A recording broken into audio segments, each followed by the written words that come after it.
জয় শ্রী রাধে কৃষ্ণ। সকল কৃষ্ণপ্রেমী ভক্তবৃন্দগণকে জানাচ্ছি আমার শ্রদ্ধাপূর্ণ প্রণাম। রাধে রাধে।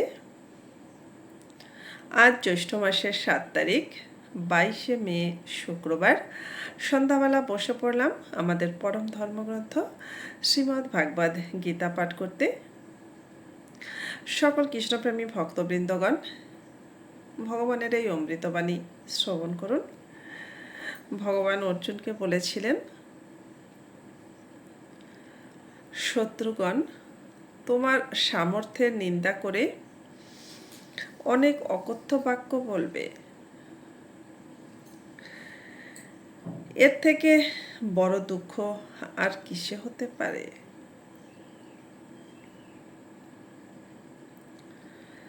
শত্রু অর্থাৎ অহিতকারীকে অহিত বলা হয়। দুর্যোধন, দুঃশাসন, কর্ণ প্রমুখ যে সকল শত্রু তোমার আছে, তুমি তাদের প্রতি বৈরী ভাবাপন্ন না হলেও এরা নিজেরাই তোমার প্রতি বৈরী সম্পন্ন হয়ে তোমার অহিত করবে। এরা জানে যে তুমি অত্যন্ত বীর যোদ্ধা, এরূপ জেনেও এরা তোমাকে নপুংসক বলে তোমার সামর্থ্যের নিন্দা করবে। বলবে, দেখো যুদ্ধের সময়েই তো অর্জুন সরে পড়ল, থাকলে আমাদের সামনে টিকতে পারতো নাকি? আমাদের সঙ্গে যুদ্ধে কি পেরে উঠত? এইরূপ তোমাকে দুঃখ দেবার জন্য, তোমার মনে জ্বালা ধরাবার জন্য কত অকথ্য বাক্য বলবে। ওদের কটু কথা তুমি কি করে সহ্য করবে? এর থেকে বেশি আর কি দুঃখ হতে পারে?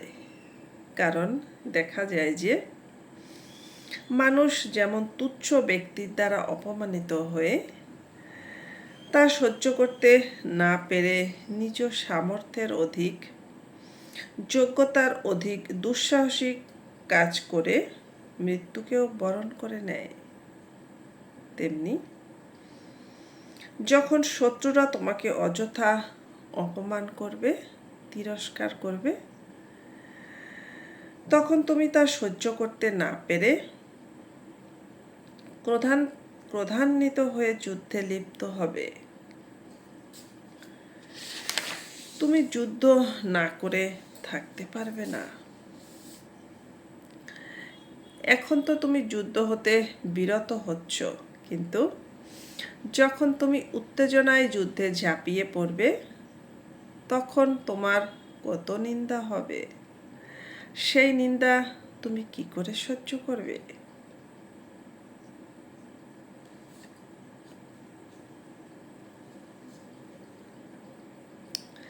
যুদ্ধে যদি তোমার মৃত্যুও হয়, তবে তোমার স্বর্গপ্রাপ্তি হবে।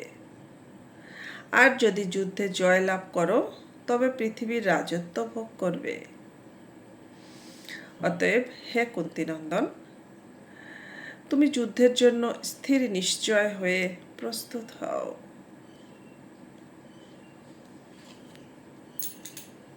রাধে রাধে।